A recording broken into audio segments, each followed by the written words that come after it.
Welcome to My Money Mindset podcast, where we explore how a healthy mindset is the foundation for financial success.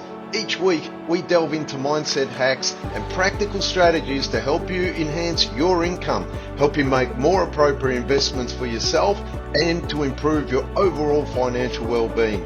Join us on this journey to transform your financial future by transforming your mindset. Please note that the information provided on this podcast is for general information purposes only and does not constitute as personal, financial or health advice. It has been prepared without considering your individual objectives, financial situation or life needs. Before making any financial or health decisions, you should consult with a qualified professional or financial advisor to ensure the information aligns with your specific circumstances. So let's begin and enjoy this journey as each episode teaches us on how to improve our overall mindset that it overall improves our financial success.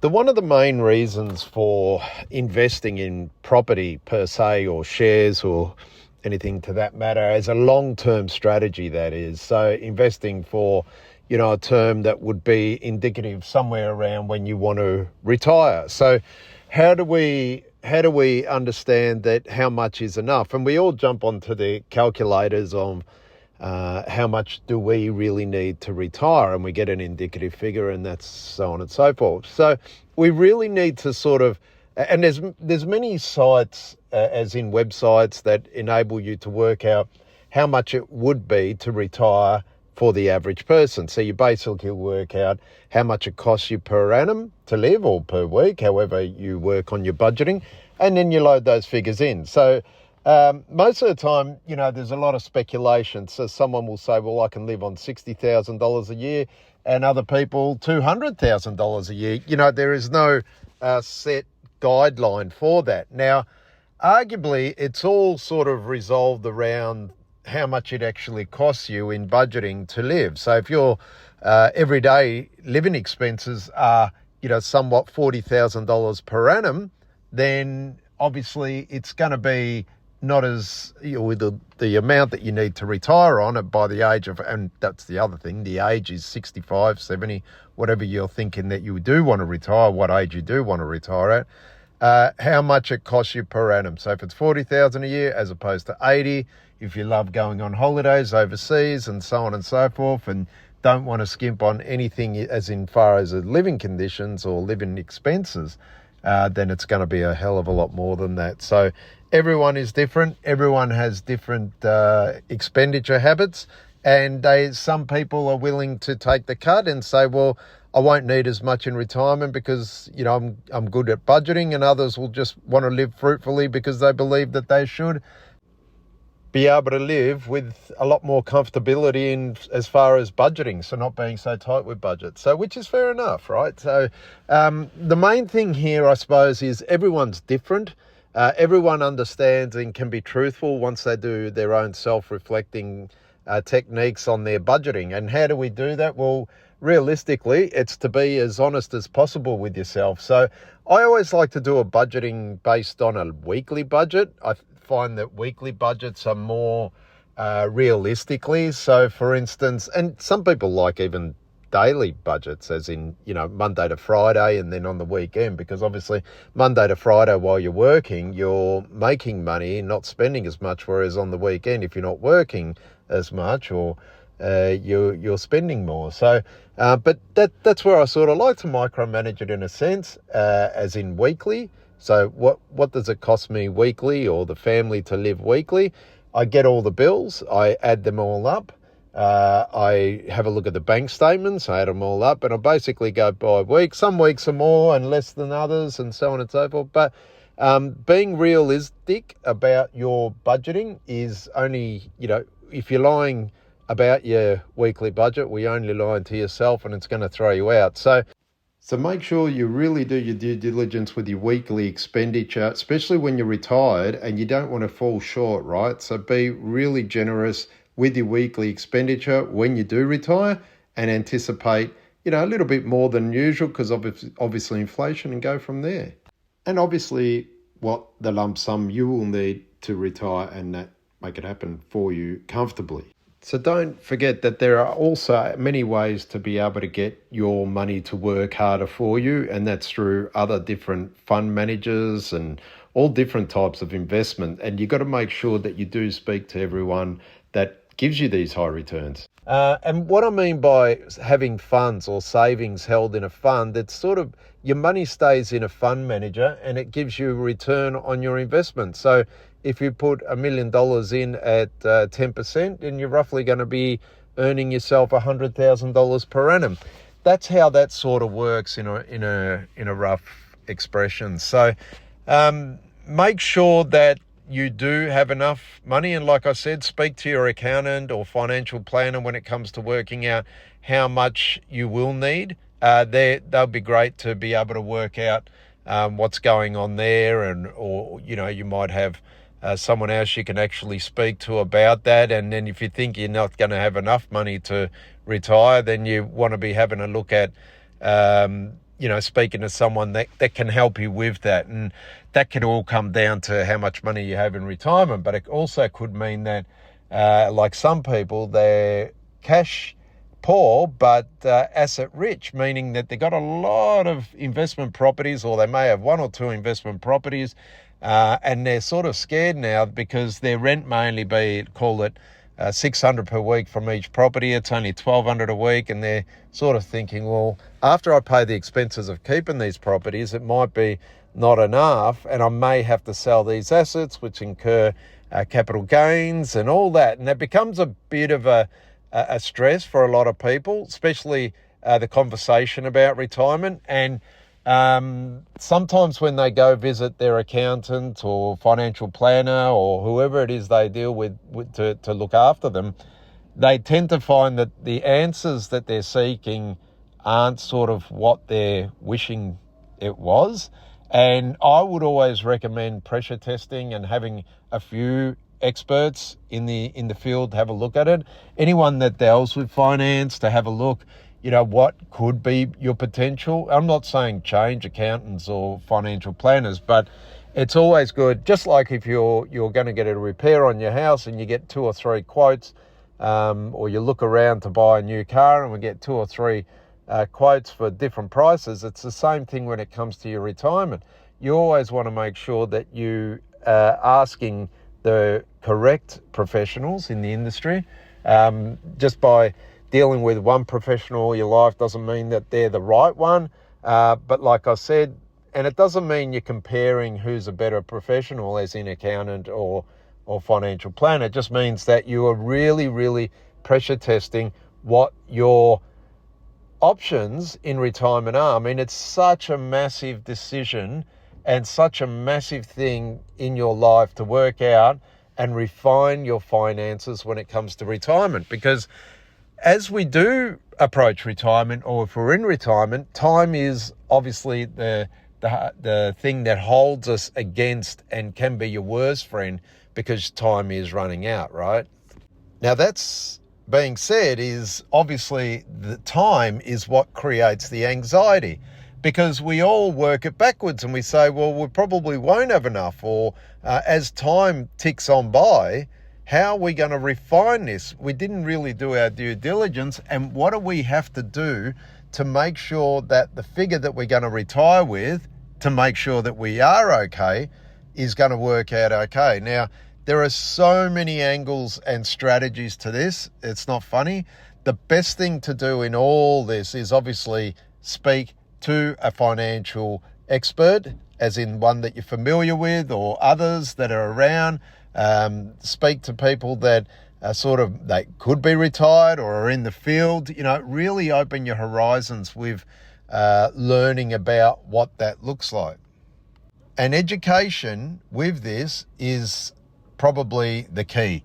And when I say education, it means that making sure that everyone, all the financial experts that are helping you, sort of really understand what your needs are. It's not just a matter of getting, prices here, there and everywhere, but really strategizing and making sure the language they use is easy to understand, that everything is very clear and concise as far as, and you understand what's going on, and making sure that you understand everything regarding your finance. You may not be good with figures, but you certainly will be good when it comes to living expenses and budgeting and so on and so forth, right? So always make sure you pressure test that, do your education and learn as much as possible, and keep a good team on board when it comes to relaying and being transparent with information.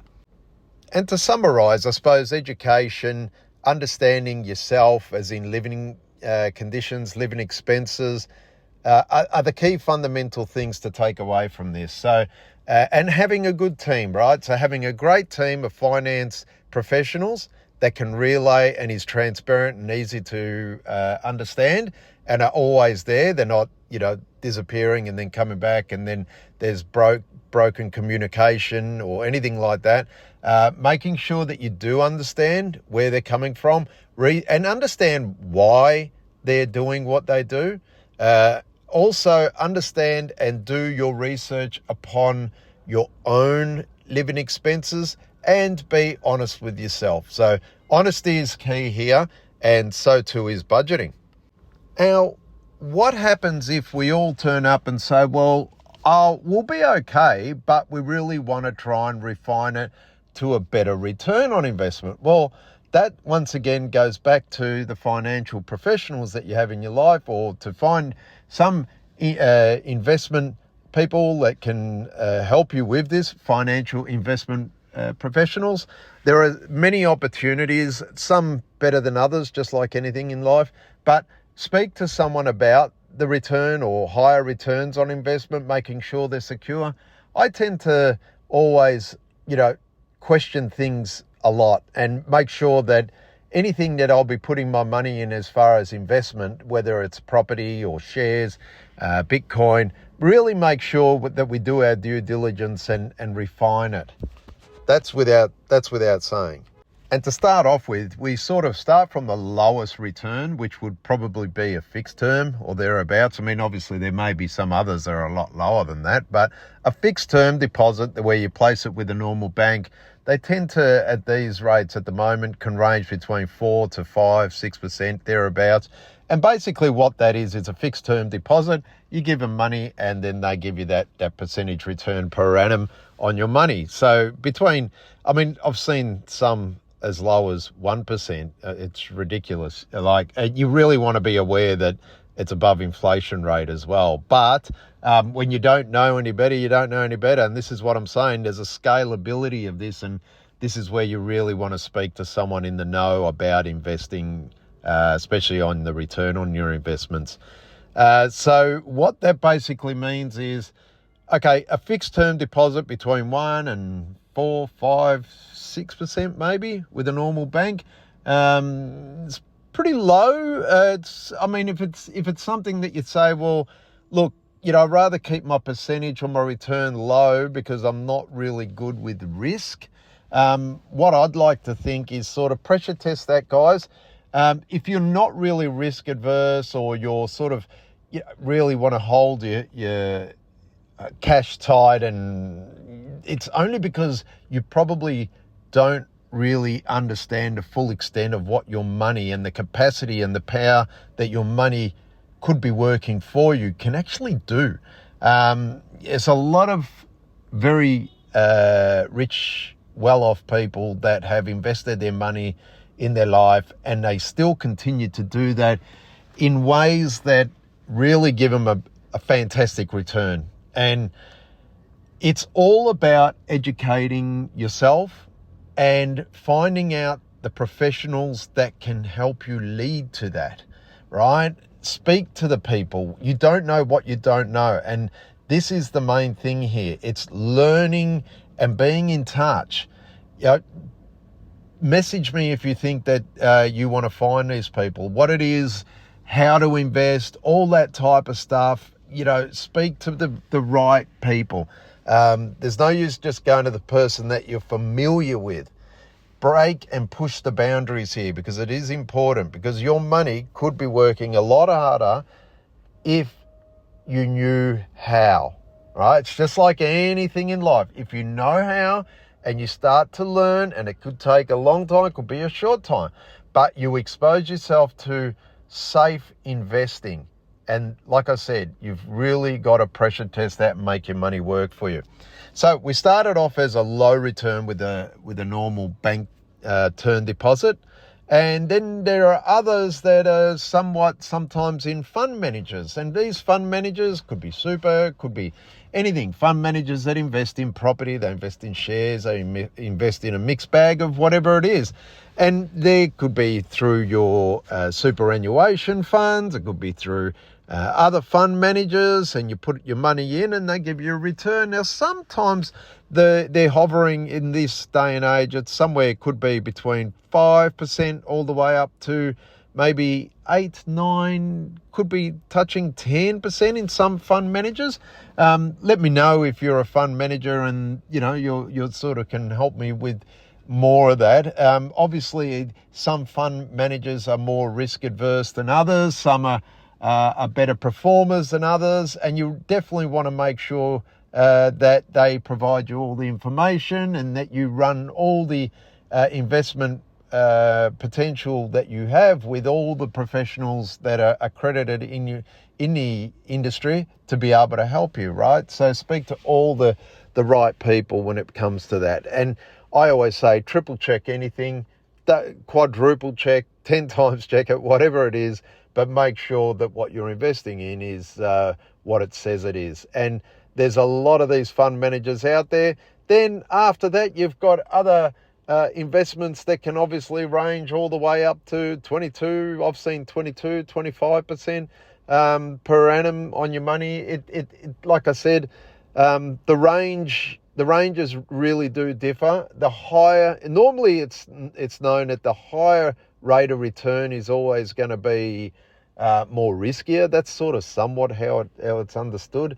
And with each of these investments and these investment opportunities, you really want to make sure that you're very familiar, safeguarded by, speak to your solicitors as well, your accountants and all that, the people that look after you with this. So yeah, it does range significantly, a lot of difference between different investment returns. But security and safety is key here. And I don't have to mention, but I will, in regards to cybersecurity, guys, I'm probably still a lot old school. I don't like just correlating or corresponding via email. I'd love to see a human face or a voice on the other end of it. We do not, and I can't emphasize this enough, do not just trust anyone over an email, a text, or never pass money onto accounts just because they're asking for it. Guys, just do not pay any money until it goes through the right channels and the people that can certify and verify that everything is in accordance and is abiding by the law, of course. I mean, cyber fraud is so high, and unfortunately it just seems to be getting worse these days until we sort of become more educated around this. Please, by all means, never ever trust emails or texts or anything like that. And you say, well, Mark, how the hell are we going to communicate in this day and age? There are ways of going about it, guys. Always make sure that you've got verified information. You're in contact with the people that you can actually call, and they've got multi-levels of security with everything they do. And it's not even just when it comes to money, it's information, right? Do not share information so easily, even if they request it and so on. Just be really, really, really, really mindful when it comes to, talking about finance, property, investing, and so on and so forth. It's unfortunate that we do live in a day and age that this is around, but just like all things, we educate ourselves around security. Security is number one. I always say, without the security, you do not do anything unless you are really proficient and you do have got your wits about you and the professionals around you to help you with this. So very, very, very important, guys. So that being said, I suppose, when it comes down to the person that's looking to retire, or persons looking to retire as a family or as a couple, or just as an individual, really, it's an individual thing, right? It's not something that we can sort of cover off in a podcast episode and say, well, there you go. It's not. Everyone has different needs. In a general sense, everyone wants to earn as much as they possibly can from their money. You'd be silly not to. It's why it would be wasteful. And really understand that because you're looking to retire, how does that correlate to mindset in this particular episode? Well, it's all about you. And what I mean by that, it's all about you. So is your money working hard enough for you? For you not to really have a mindset about being scared or fearing, but a mindset that has sort of done your due diligence and started to learn the fundamental things that is required for you to optimize the return on your money. So make your money work harder as you get older, and make sure that you expose yourself and introduce yourself to finance professionals, trustworthy finance professionals, solicitors that can really guide you with this type of thing, because the most important thing here is a mindset that is addressing it is a mindset that's healthy, right? So if you're addressing the fact that you need to be understanding about your true retirement and how much it'll cost, you're already doing the right thing by you. Your mindset is there. That is your goal. Retirement is the goal. Retiring on a healthy budget is also your goal. And how you're going to get there, well, these are broken up into micro manageable goals, right? So if it's finding out who the professionals to work with, it's finding out more about what investment opportunities there are, who to engage with, your budgeting, all those type of things. So they're your little goals. So that's why I say it's not something we can cover off in a podcast, but your mindset is already on the fact that a healthy retirement is probably going to eliminate a lot of anxiety too, right? So the more that you address the end goal as in retirement, and you're going to have enough money to retire and afford to be able to live off your retirement and investments, then that's your mindset. It works. The rest is up to you to sort of make sure that your due diligence and you always learn about more and more about investing, and you speak more and more and keep in touch with the relevant experts in the industry, and practice obviously with your security and being mindful about who the people you engage with. Don't be free with your money, all that type of stuff.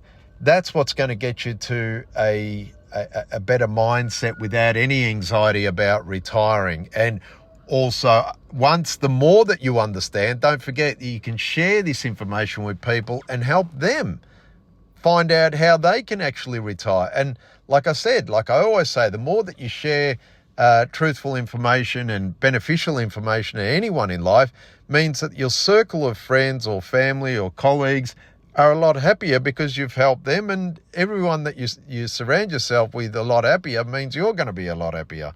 So it's not just a quick fix and here you go, that's what you need to retire. It's a way of life. It really is. The more that you do practice these smaller things, it sort of eliminates small parcels of anxiety in your life. So it really is something you want to make sure you do your due diligence on. But if you turn up and say, well, Mark, look, it really is a lot of information. It's still, I get scared or I'm hesitant about anything. I understand it can be overwhelming. Doesn't matter how much you learn. You could be on your own and you don't want to second guess. And everyone you speak to has a different opinion and they're throwing so many different things. Really slow down, take a step back.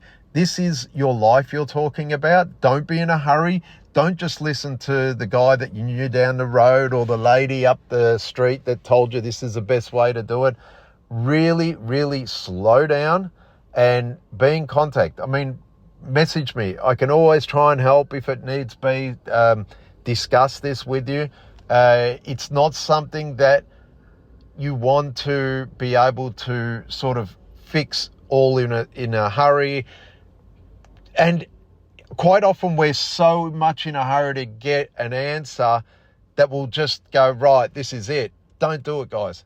This requires patience. This requires your dedication, because it's your dedication that will get you to a better result. And that is mind frame. So going back to mind frame, your mindset should really be patient.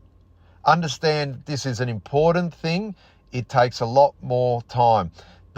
The bigger the thing, you have a look at anything in life, the bigger or the larger that's required, as in retirement, if you're going to build something, if you're going to build a massive building as opposed to one normal residential home, it takes a lot longer to build a 100-story apartment as opposed to one home. And that's anything in life. So your retirement is a lot more important when it comes to wondering how much your shopping bill is at the end of the week. I'm not saying be not mindful of your shopping, but what I am saying is that your shopping bill and analysing that is just not as important as the larger frame of your budgeting for the rest of your life, your retirement, right? Making sure you have safeguarded yourself. Your shopping list is somewhat important because it's all led to the same thing. If you save $100 a week on shopping or on your home loan or anything like that, it's all money in the bank for you to retire and money to invest whilst you are going towards your retirement. So if it is that it's a burden or too much to understand and you still think, well, my mindset's great, but I'm somewhat not great with it, once again, speak to me, or I will direct you in the right path to be able to help speak to someone and then go from there. And don't rush it. I really hope this episode helps, guys. Sorry if it's not an exact science for it to be, in accordance to your situation. Like I always say, it's not. You got to speak to someone in order for yourself, or speak to a lot of people in order for it to be tailor suited to you. And remember, it shouldn't be anxiety related, because retirement is something we look forward to, not something that adds to our everyday anxiety. Which leads me to the point of making sure that when you identify what the realism of your retirement looks like, don't allow your money to dictate your happiness in retirement. Okay? It's the same as everyday living. If you're not happy, or if your budgeting is not enough, or whatever it may be, and money is tight, guys, do something about it. You only have one life. Like retirement, you only have one retirement. Make sure it's happy. Speak to people. Be proactive. Invest in yourselves. We are too quick and too, how can I put it? We're too quick and reactive to worry about what to invest in. Set your mindset to invest in yourselves. So what does that mean? Every day you get up, the same thing as what I say, every day you get up, make sure you're investing in yourself with everything you do, health-wise, money-wise, spiritually-wise, whatever, your family-wise. Make sure you are okay, and you're also investing for the future for yourself. Then, once your mind is a lot more elated or in the position of being able to focus on your retirement, then ask yourself, what does retirement look like? Is it with the same house that you're living in? Are you going to upsize, downsize? A lot of people downsize. There's money there when you downsize. What does that look like? What suburb? How many cars will you need? How many holidays do you need? Are there grandkids involved? Are there Christmas presents? And all this, be fruitful with that, because if you could actually envisage your retirement now, I would really do this if, and this all goes back to investing and being truthful with yourself, but investing in yourself is sit back and write a list with yourself, with your partner, with your family, whatever. What does a happy retirement? The first thing, I want to do this, I want to do. Really refine it, like an everyday thing. What are you going to do on a Monday, Tuesday? Most people say, well, I want to do this. We're going to go do holidays. What's going to happen in between the holidays, or the boat cruises, or, I'm going to play golf every day, or going to play tennis every day. I'm going to do the garden every day.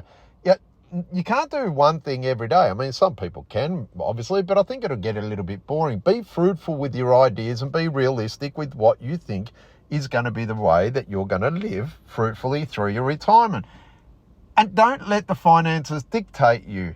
You dictate it, and be honest with yourself and be honest with the finance and the budgeting. And then if there's enough time, guys, let's have a look at being able to have that retirement that you desire. And if we don't get there, or we're a little bit short of it, well, that's better than not being able to do anything at all, right? So I suppose what it all comes down to is having a mindset that you're increasing your overall income, increasing your ability and knowledge towards retirement or your everyday budgeting, and making more money, and investing in investments that are actually going to make you money. And then making sure that, you know what, you're doing everything you possibly can without the anxiety, and you're investing in yourself the best possible way with the time that you've been gifted with now. And like I say, time is not a given, right? It's not, we think that we've got all the time. Sometimes people that are more down to earth understand that time is not a given. We should respect it. And that being said, our time, meaning what time you do have, is not a given. It's not something, we expect tomorrow to come, but it's not a given, guys. So be realistic, and the more that you do understand that it's not a given, you will start to appreciate every day, and you will put a lot more effort in. Thus, your mindset will be into being able to place a little bit more time aside for yourself in accordance to your existence, your retirement, your investing, your fun, the amount of time you spend with the family, the amount of time you spend doing what it is you love doing, appreciating every day, so on and so forth, and getting to refine that down. Time is not a given. I hope that everyone gets to retirement, able to do it. Your health given, life given. This is life as we know it, and we've got to be realistic. And we also, once we're more realistic, we will be able to be more realistic with our ideas, the way we think about life, our approach, our mindset, and we'll be a lot more appreciative. And the more that you appreciate things, the more you tend to spend a little bit more time with it. I mean, think about it. It's like anything, food. The more the time that you think that someone's prepared a meal, the more time you appreciate it. The more that something's taken longer to build or paint or whatever it might be in life, and you know about it and you've gone, gee whiz, it's taken a while, so let's appreciate it. Most of the time with things that have taken more time, or we've taken more time to build or to make or to do, we tend to appreciate more. Your finances are no different, and nor is your budgeting, your techniques, your knowledge about it. Take time to learn, take time to budget, take time to address the points that are going to head you down to the path of a healthy financial retirement. And most of all, a happy retirement.